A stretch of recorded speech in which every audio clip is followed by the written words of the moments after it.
জ্ঞানী লোকে কয় ঘৃণাৰ সংগঠন হৈছে ৰাজনীতি বা ৰাজনৈতিক দল। কাৰণ সংস্কৃতিয়ে এক কৰে, ৰাজনীতিয়ে ভাগ ভাগ কৰে। গতিকে সংস্কৃতিয়ে হৈছে মূল আধাৰ। সংস্কৃতিৰ আধাৰতহে এখন সুস্থ সমাজ গঢ় লয়।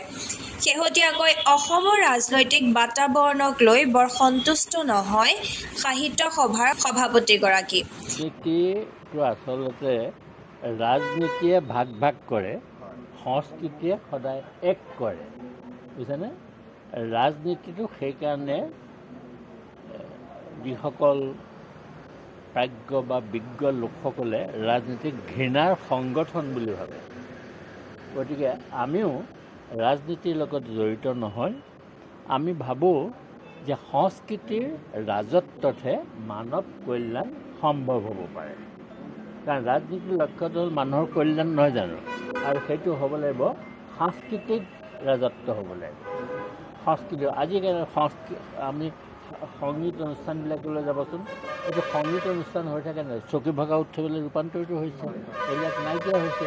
আমাৰ সংগীতৰ যিটো ঐতিহ্য, সেই ঐতিহ্য আজি নাই, যাৰে যিমান তেনেকেই গায়। গতিকে সকলো ফালৰ পৰা এটা বিধ্বস্ত ৰূপ আহিছে। আৰু সেইকাৰণে আমি সংগীত সন্মিলনবিলাকলৈ অকল চকু দিছোঁ। এই যে আমি কিছুমান কাৰ্যসূচী ল'ম, তাত আমি সংগীত সন্মিলনৰ বিষয়ে সৰু সৰু ল'ৰা ছোৱালীক প্ৰশিক্ষণ দিম। আজি দিনৰ ছাত্ৰ ছাত্ৰীসকলৰ সামাজিক মাধ্যমৰ প্ৰতি থকা দুৰ্বলতা, ইয়াৰ ব্যৱহাৰৰ লগতে চৰকাৰী বিদ্যালয়সমূহৰ আন্তঃগাঁথনি চৰকাৰে কৰিছে যদিও সময়োপযোগী হোৱা নাই বুলি অভিযোগ তোলে।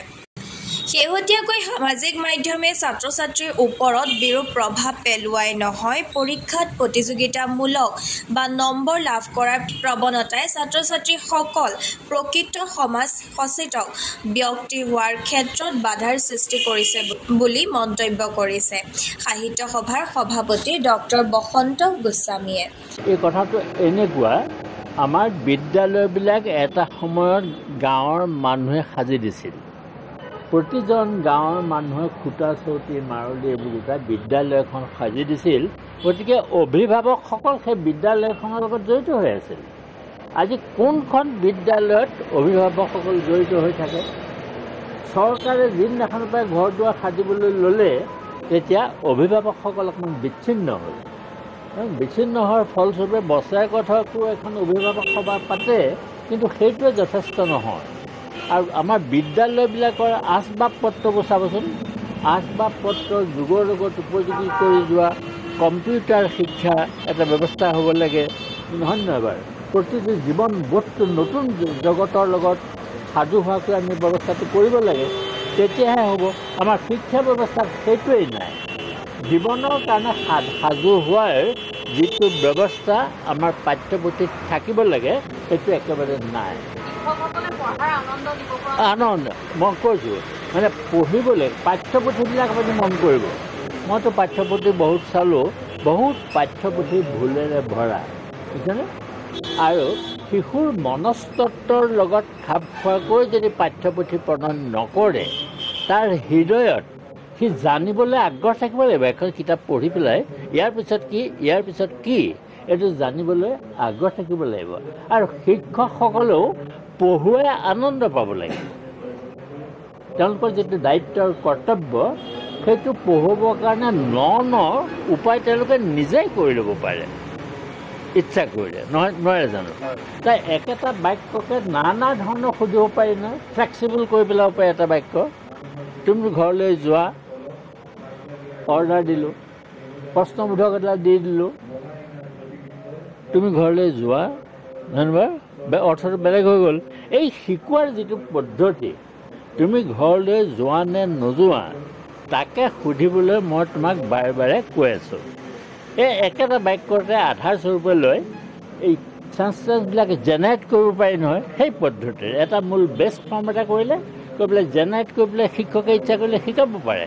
সেই পদ্ধতিটো অসম সাহিত্য সভাই যিটো অৰিয়েণ্টেশ্যন প্ৰগ্ৰেম কৰিবলৈ ওলাইছে, আমি পাঠ্যপুথিত তেনেকৈ ৰচনা কৰিছোঁ আৰু চৰকাৰৰ লগত যোগাযোগ কৰিম, যাতে আমাৰ প্ৰাথমিক স্তৰৰ আৰু মাধ্যমিক স্তৰৰ শিক্ষকসকলক অন্ততঃ বছৰেকত 20 দিন বা 15 দিন এই অৰিয়েণ্টেশ্যন প্ৰগ্ৰেমটো কৰিবলৈ তেওঁলোকক এটা সুবিধা দিয়ে।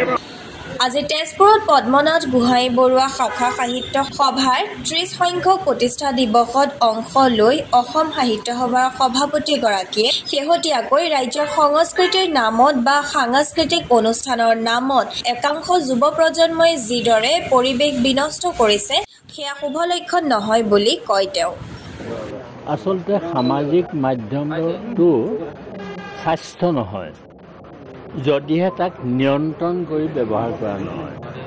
যদি অনিয়ন্ত্ৰিত সামাজিক মাধ্যমৰ ব্যৱহাৰ ছাত্ৰ ছাত্ৰীৰ কাৰণে এটা ব্যাধি। কাৰণ শিশুৰ যিটো দৈহিক গঠন, এই দৈহিক গঠনটোৰ লগত প্ৰকৃতিৰ এটা সম্পৰ্ক আছে, নৈসৰ্গিক জগতৰ এটা সম্পৰ্ক আছে। কিন্তু আজি যিখন আমাৰ সমাজ ব্যৱস্থা, আমাৰ শিশুৱে নৈসৰ্গিক জীৱনৰ লগত সম্পৰ্ক স্থাপন কৰিবলৈ কোনো সুযোগেই নাপায়।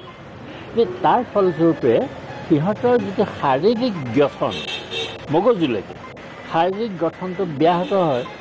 তদুপৰি ডাঙৰ কথাটো হ'ল যে শিশুসকলক পিতৃ মাতৃয়ে জীৱিকাৰ কাৰণেহে প্ৰস্তুত কৰি তোলে। ইংৰাজী মাধ্যমত পঢ়িলে তেওঁলোকৰ সন্তানে চাকৰি পাব বা জীৱিকা এটা উপাৰ্জন কৰিব পাৰিব।